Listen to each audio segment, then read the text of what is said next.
ও তো ক্ষমা চেয়ে নিয়েছে সঞ্জয় দা।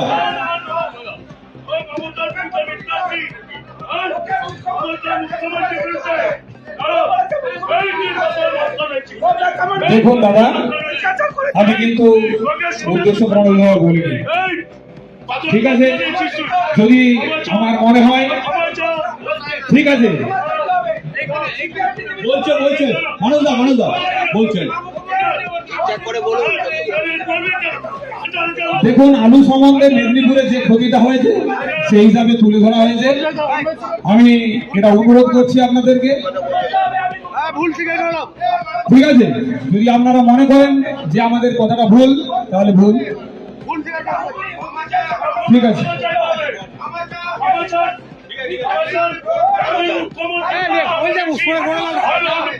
দেখুন দাদা, আলু সম্বন্ধে সংগঠন বলতে গেলে আলুর নীতি নিয়ে আমি কথা বলেছি, নীতির বাইরে কোনো কথা আমি বলিনি।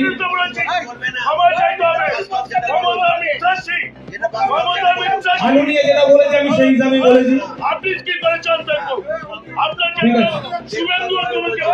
ঠিক আছে? আমি আপনারা যদি মনে করেন আপনার এটা আমার কথা বলা ভুল হয়েছে, ঠিক আছে? বরুণ পন্ডিত আপনাদের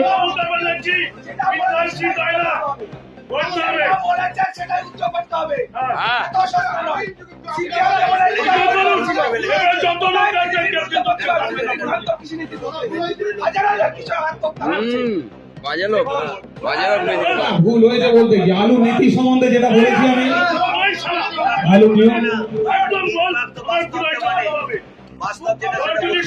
দেখুন, আপনারা এখানে বিশৃঙ্খলা নিশ্চয় করতে পারেন, হুগলি জেলায় আমি এসেছি, আপনারা হয়তো আমাকে যা কিছু বলতে পারেন, সেই নিয়ে আমার কোনো আপত্তি কিছু নেই।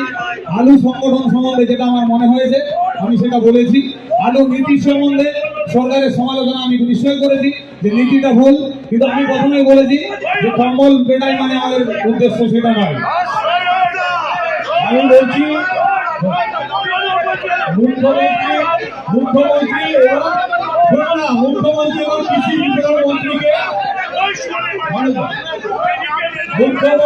কৃষি বিভাগ মন্ত্রীকে এটা বলেছেন মিথ্যাবাদীরা এবং হচ্ছে মিথ্যাসী। এটা বরুণ পন্ডিত অন্যায় স্বীকার করে নিচ্ছে। বরুণ পন্ডিতের এটা বলা মুখ্যমন্ত্রীকে এবং আমাদের মাননীয় মন্ত্রী রাজারাম রানাকে মিথ্যাসী বলার জন্য আমরা আমাদের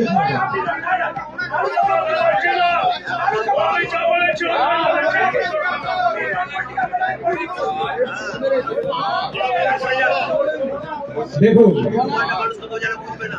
আমি এই বিষয় নিয়ে আমি প্রথমেই বলেছি যে আমার কথায় কেউ যদি আঘাত পেয়ে থাকে সেই জন্য আমি ক্ষমা প্রার্থী, সেটা আমি বলেছি। তো আপনার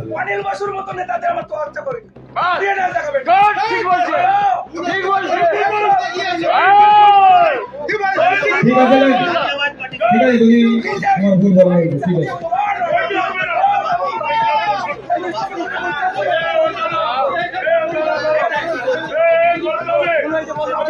বলছি মিথ্যাসী বলাটা ভুল হয়েছে, আর কি আছে? বললাম তো আমি মিথ্যাসী বলাটা ভুল হয়েছে। বিরুদ্ধে যা বলেছি আমি ক্ষমা প্রার্থী, মাননীয় মুখ্যমন্ত্রীর বিরুদ্ধে যা বলেছি আমি ক্ষমা প্রার্থী, আমি ক্ষমা চাইছি।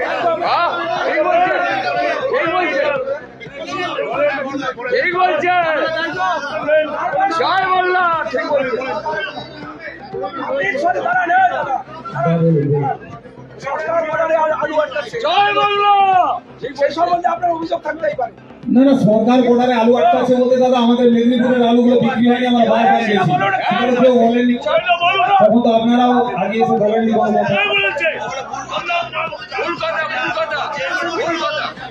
ঠিক আছে, আমি বললাম তো যে কথাটা উল্লেখ করে নিচ্ছি, ঠিক আছে?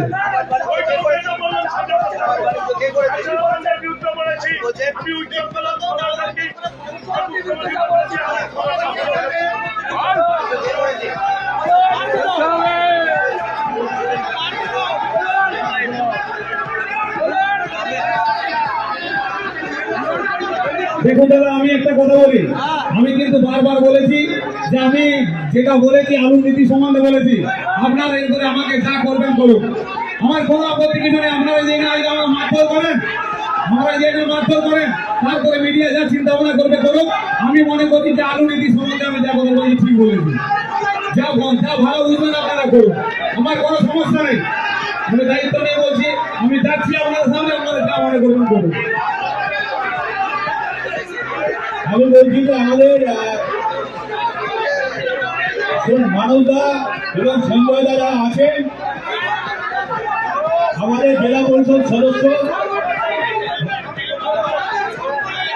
কি কারণে যদি একটু বলেন। আজকে আলু ব্যবসায়ী সমিতির যে আজকে সম্মেলন পশ্চিমবঙ্গ জেলার, সেখানে আমরা আমন্ত্রিত, বিধায়ক আমরা সবাই আমন্ত্রিত। সেখানে এসে আসামাত্রই শুনি মেদিনীপুরের মনে সিপিএম বিজেপির বা শুভেন্দুকে আখ্যাতি হবে, সে ডাইরেক্ট মমতা বন্দ্যোপাধ্যায়কে বলছে মিথ্যাশ্রী এবং বেচারাম মান্নাকে মাননীয় মন্ত্রীকে চাচ্চেটার ভাষায় গালাগালি দিয়েছে এবং তার আমরা তীব্র প্রতিবাদ করেছি। আমরা এলাকার মানুষেরা বলেছি ওনাকে উচ্চ করতে হবে।